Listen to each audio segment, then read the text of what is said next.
Hello, hello, hello. How you guys doing today? Thanks for being here with me today.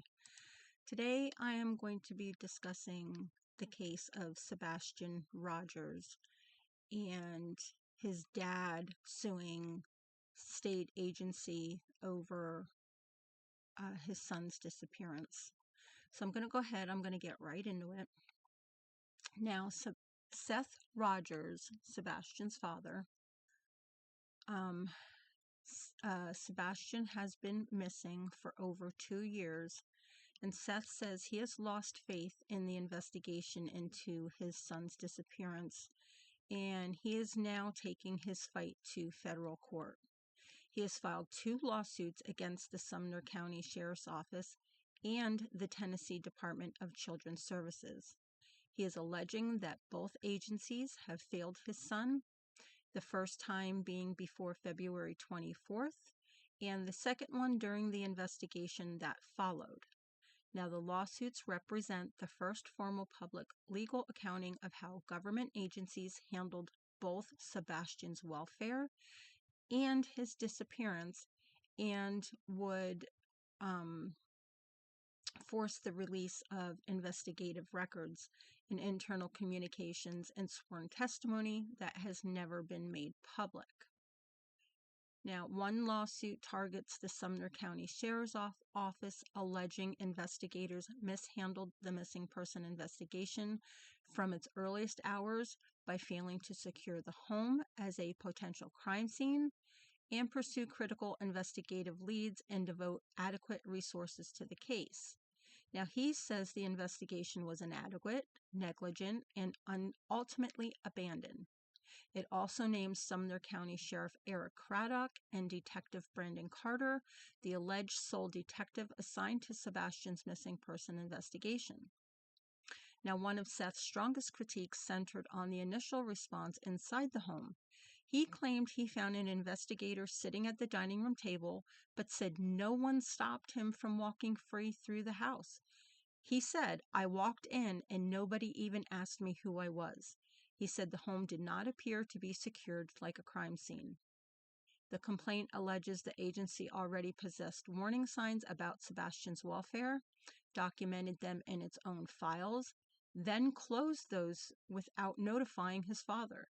According to the complaint, the Department of Child Services first opened an investigation in September of 2022 after Sebastian disclosed to a school professional that he had been sexually abused by another child while he was living in California. Now, during that investigation, the lawsuit alleges the Department of Child Services documented concerns involving Sebastian's home environment before closing the case in November of 2022 without taking any protective action. And then 8 months later, Department of Child Services opened a second investigation after receiving allegations that Sebastian's stepfather, Chris Proudfoot, had struck him in the stomach. The lawsuit claims Sebastian confirmed the incident to investigators, and Chris allegedly admitted to hitting him. Now, despite the Department of Child Services, they closed the investigation 3 days later, determining no additional services were needed. And approximately 9 months later, Sebastian disappeared. Seth, his father, said, "Why wasn't I informed? He could have come to live with me. I'd have taken him in a heartbeat. No parent should have to get an attorney to get records from a state agency to find out what they already recorded. That doesn't make sense." He slammed the sheriff's office for holding what he said was only one press conference and claimed Sebastian's photograph was not even displayed prominently enough during the appearance. The complaint also alleges investigators did not adequately pursue a tip from a nurse at one of Sebastian's doctor's offices, stating a nurse reported that Katie Proudfoot, Sebastian's mother, canceled Sebastian's upcoming mental health appointment just 3 days before he disappeared. The lawsuit says the nurse described the cancellation as unusual, noting that Sebastian was always present for his appointments, but investigators never followed up on it. The lawsuit also claims the Sumner County Sheriff's Office has stopped communicating with Seth and there has been a communications blackout with him for the past 18 months. He says, he said that it says a lot when they won't speak with me. To me, it says that they know that they screwed the pooch. Seth says they won't speak with him since he sent them an email telling them about 15 things they needed to check, and said if you haven't done it, then you haven't done your job. His lawyer said it looks like an amateur investigation, and it doesn't take an expert in investigations to know what's supposed to happen when you have a missing 15-year-old autistic child. The investigation was dead on arrival. Now, among the allegations, the lawsuit claims the Department of Child Services documented that Sebastian said he felt safe with his father, and it also alleges the agency determined Sebastian qualified for the federal Title IV-E candidacy program, a designation for children considered at serious or imminent risk of removal from their homes. He says law enforcement failed to verify Chris Proudfoot's alibi and failed to investigate why surveillance cameras at the home were not working. He says that should have been a significant cause of suspicion and point of thorough investigation, since Katie Proudfoot installs and operates security cameras for a living.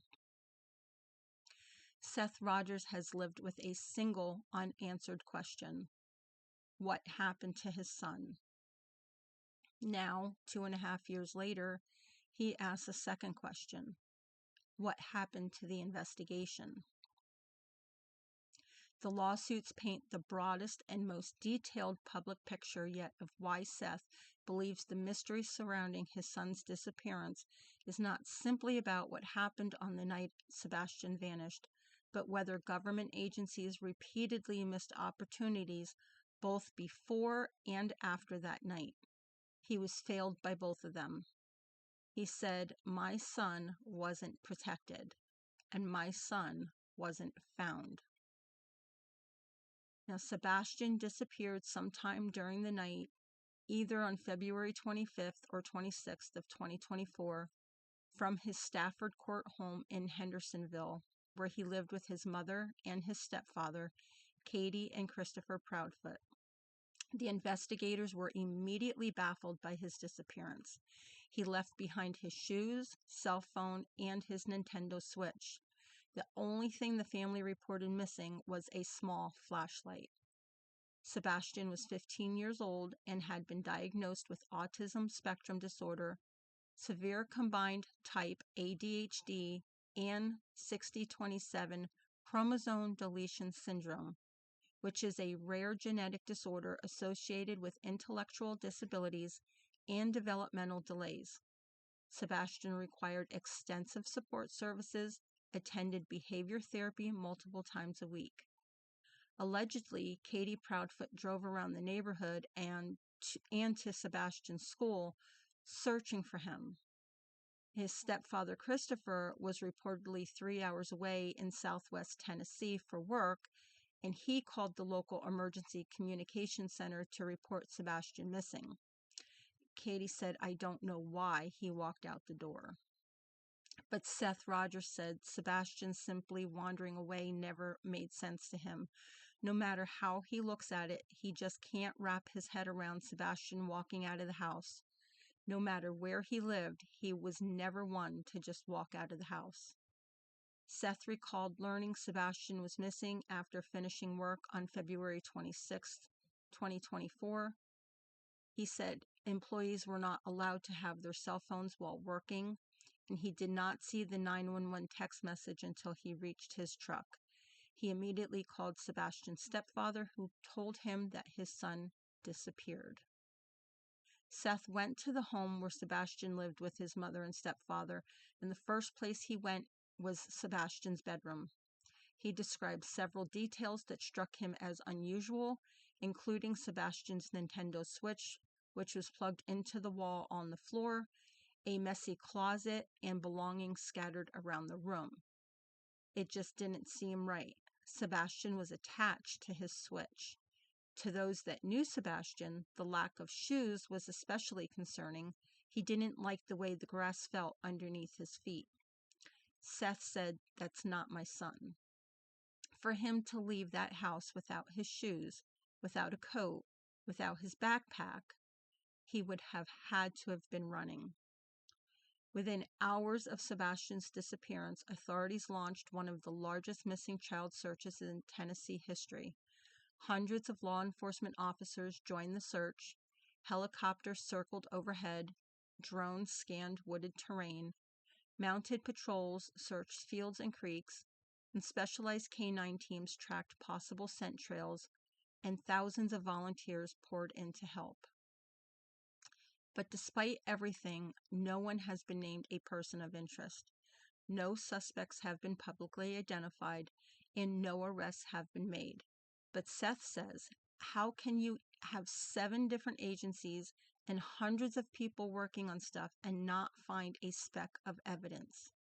He said all attention has never been,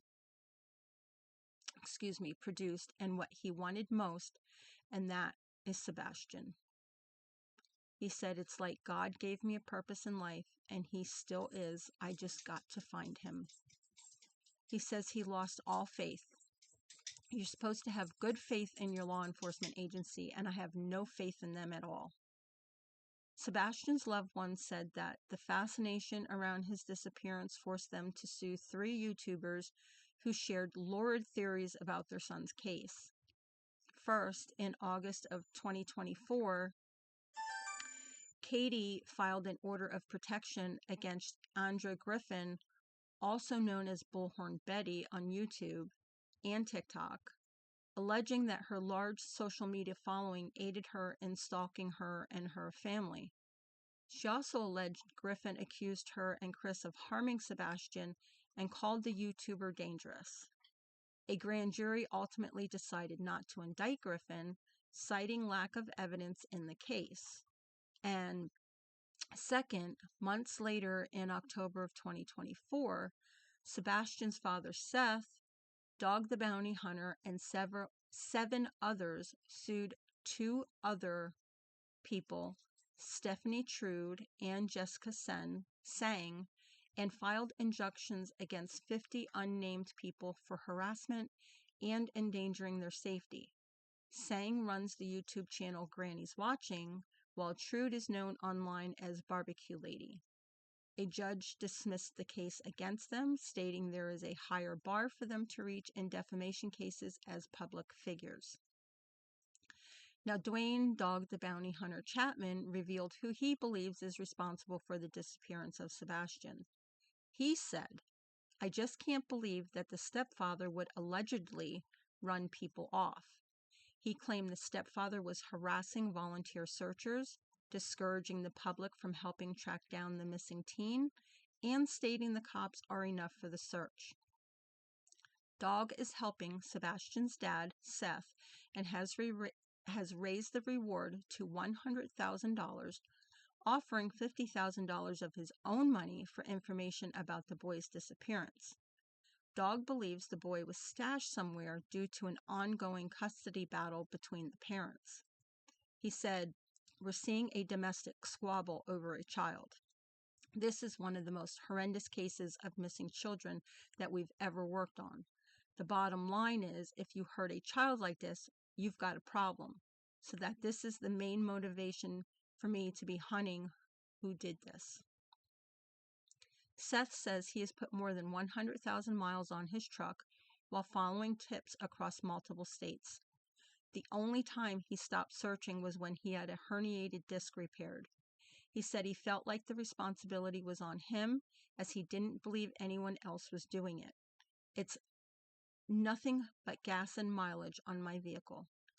Finding my son's worth more than that. It's my job and my duty as a father and as a parent to go down every rabbit hole I can to find my son, because at the bottom of one of those will be Sebastian." He said, "People say I'm strong, but he says I'm just determined to find my son. The weight of the world that I feel on my shoulders every day. Unless you've been in the situation of your child missing and not knowing where he's at, you don't have any clue." He said Sebastian gave his life purpose. He said he's my saving grace. Before him, I was probably heading down the wrong path in life. Then I had a child. It was like God gave me a purpose in life.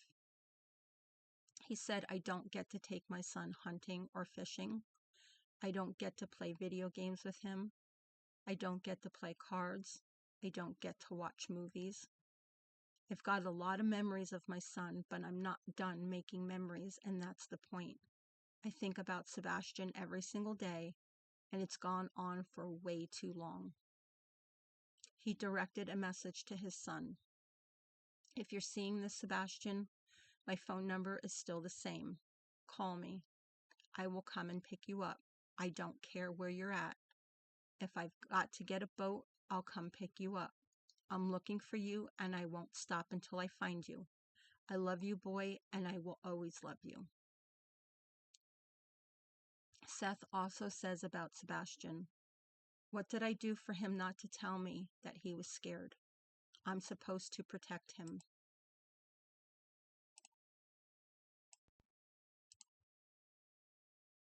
Seth Rogers is seeking $10 million in damages, and he wants the case to be reopened with a new active investigation into Sebastian's disappearance. If you have any information concerning the whereabouts of Sebastian Rogers, please contact the Sumner County Sheriff's Office at 615-451-3838 or the Tennessee Bureaus of Investigation at 1-800-TBI-FIND. That concludes my video for today. I'd love to hear your thoughts and comments, questions. Put them down below. If you have any other suggestions on any other stories that you would like to hear, please also put them down below. And until next time, see ya.